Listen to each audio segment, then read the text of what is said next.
দর্শক, আপনাদের সকলকে স্বাগত জানাচ্ছি চ্যানেল ওয়ানের পর্দায়। আপনাদের সঙ্গে আছি আমি সুকন্যা আলী। আপনারা সকলেই অবগত রয়েছেন যে নির্বাচন কমিশনে রিটার্নিং অফিসার কর্তৃক মনোনয়নপত্র গ্রহণ এবং বাতিলের সিদ্ধান্তের বিরুদ্ধে আপিল দায়ের করা শুরু হয়েছে গেল 5 জানুয়ারি থেকে। আজ 6 জানুয়ারি দ্বিতীয় দিন আপিল করার।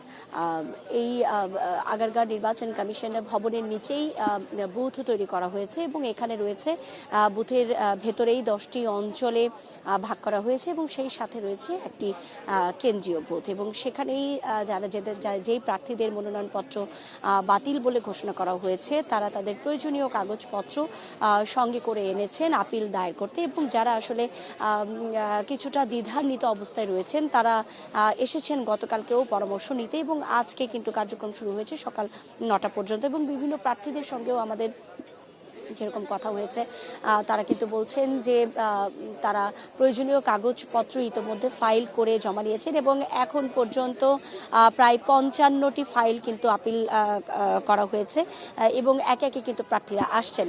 আমরা একটু বুথের কার্যক্রম সম্পর্কেও একটু আপনাদেরকে দেখাতে চাই। এখানে বেশ কয়েকটি অঞ্চল নিয়ে আসলে বুথ করা হয়েছে, 10টি বুথে ভাগ করা হয়েছে। রয়েছে সিলেট অঞ্চল, ঢাকা অঞ্চল, ময়মনসিংহ, বরিশাল, ফরিদপুর, সেই সঙ্গে রয়েছে কুমিল্লা, চট্টগ্রাম, রংপুর, রাজশাহী এবং খুলনা অঞ্চল। এই অঞ্চলগুলোতে যে সকল এলাকা, যে সকল আসন বিন্যাস করা হয়েছে সেই আসন অনুযায়ী কিন্তু প্রার্থীরা তাদের প্রয়োজনীয় কাগজপত্র জমা দিচ্ছেন এবং কেন্দ্রীয় বুথে যেটি রয়েছে সেটিতে আপিলের যে ফাইলটি সেই ফাইলের কার্যক্রম পরিচালনা হচ্ছে বলে আমরা এতটুকু জানি এবং এখন পর্যন্ত প্রায় 55 জনের ফাইল কিন্তু রেডি হয়ে গেছে এবং প্রার্থীদের সঙ্গে আমরা যতটুকু কথা বলেছি তারা যেটি বলছেন বিভিন্ন এলাকাতে আসলে এখনো পর্যন্ত তাদের মতে নির্বাচনী যেই পরিবেশ সেটি কিন্তু এখন পর্যন্ত নিশ্চিত হয়নি বলে তারা কিন্তু অভিযোগ করেছেন এবং অনেকে বলছেন যে ছোট ছোট ভুলের জন্য আসলে তাদের মনোনয়নপত্র বাতিল করা হয়েছে। সেই ভুলগুলো তারা এখানে এসেছেন কিভাবে আসলে শুধরে মনোনয়নপত্রের বৈধতা আসলে ফিরে পাওয়া যায় সেই সংক্রান্ত কার্যক্রম করতে। এবং তারা যেটি বলছেন তাদের মধ্যে অনেক প্রার্থীরাই কিন্তু বলেছেন যে তাদের যেরকম ছোটোখাটো ভুল হয়েছে নির্বাচন কমিশনের ওয়েবসাইট থেকে শুরু করে ফর্মেও কিছুটা ভুল তাদের চোখে পড়েছে, তাদের নজরে এসেছে এবং তারা যেটি বলছেন যে আসলে কেউই আসলে ভুলের ঊর্ধ্বে নয়। নির্বাচন কমিশন যদি মনে করেন তাহলে তাদের এই ছোটোখাটো ভুল মার্জনা করে তাদের মনোনয়নপত্রের বৈধতা ঘোষণা করতে পারে বলে এমনটি তারা বিশ্বাস রাখছেন। এছাড়াও যারা আসলে পরামর্শ নিতে আসছেন তাদেরকেও কিন্তু পরামর্শ দেওয়া হচ্ছে যে কিভাবে তারা আপিলটি ফাইল করতে পারেন এবং এই মনোনয়নপত্র ফিরে পাওয়ার পেছনে আসলে 7টি নির্দেশনাও কিন্তু বলা হয়েছে। নির্বাচন কমিশনের থেকে কিন্তু একটি চিঠিও দেওয়া হয়েছে। আমরা এই যে নির্দেশনাগুলো যারা প্রার্থী রয়েছেন তারা কিভাবে তাদের মনোনয়নপত্র ফিরে পেতে পারেন, ছোটোখাটো ভুল শুধরে কিভাবে ফাইলটি জমা দিতে পারেন সে বিষয়েও কিন্তু তাদের যারা প্রার্থী আসছেন তাদেরকে এখানকার বুথে যারা বুথ পরিচালনায় যারা দায়িত্বরত কর্মকর্তারা রয়েছেন তারা কিন্তু সহযোগিতা করছেন তাদের সাধ্যের মধ্যে। আমরা এখানে রয়েছেন যারা দায়িত্ব পালন করছেন তাদের সঙ্গে একটু কথা বলে নিতে চাই। প্রার্থীরা আসছেন, অনেকে পরামর্শও নিচ্ছেন, অনেকে আসলে বুঝতে পারছেন না কোন বুথে যাবেন, কোন অঞ্চল থেকে তারা এসেছেন, কি ধরনের ফাইল তারা রেডি করে জমা দেবেন। তাই সেই প্রার্থীদের ক্ষেত্রে আপনাদের ভেতর থেকে আসলে সহযোগিতা কি ধরনের সহযোগিতা আসলে আপনারা করছেন একটু জানতে চাই। ধন্যবাদ সুকন্যা আপু। আমাদের এখানে যখন আসছেন উনি অথবা দেখতে পাচ্ছেন না যে কোন অঞ্চলে আছেন, অঞ্চল ভিত্তিক তো দিয়ে দিয়েছে, 10টা অঞ্চল এখানে আছে। তো সেই অঞ্চলে যাচ্ছেন যে উনি কিভাবে ওনারা মনে করছে যে আগের একটা পরিবর্তন ছিল আমাদের একটা ফরম্যাট দেওয়া, তো আমরা সেই সহযোগিতা করছি যে কীভাবে অ্যাপ্লিকেশনটা করতে হয়।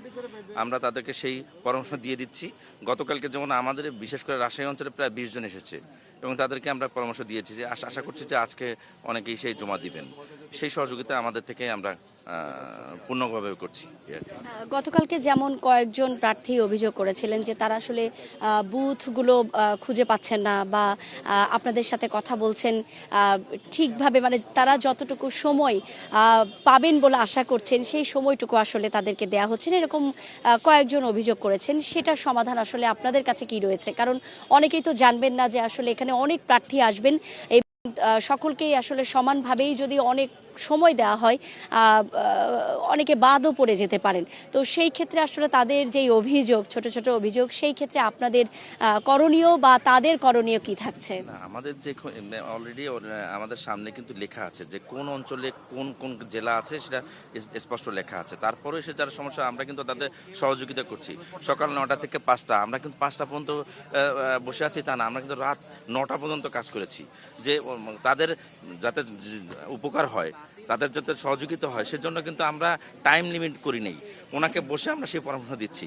এর ভিতরেও আমাদের অফিসার কিন্তু প্রত্যেকটা জায়গায় পর্যাপ্ত পরিমাণ আছে। সহযোগিতা কোনো ঘাটতি আমাদের কাছ থেকে থাকবে না, ইনশাল্লাহ আমরা আশা করছি। এবং অনেক ধন্যবাদ আপনাকে। এরকম কিন্তু 10টি বুথে কিন্তু বুথ পরিচালনা কমিটির যারা দায়িত্বরত কর্মকর্তারা রয়েছেন তারা কিন্তু আসছেন। আমরা একটু কেন্দ্রীয় বুথে যেতে চাই, সেখানের কার্যক্রম সম্পর্কে একটু জানতে চাই এবং এখন পর্যন্ত কতগুলো অঞ্চল থেকে কতটি ফাইল আসলে এখন পর্যন্ত সম্পন্ন হয়েছে সেটি সম্পর্কে একটু জানতে চাই।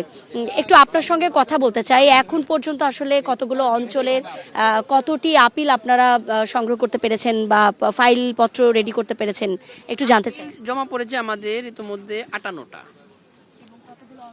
অঞ্চলটা আমাদেরকে একটু এক্সপ্লেন করে দেখতে হবে, এটাই যেটা এক নজর আমাদের এখানে নাই।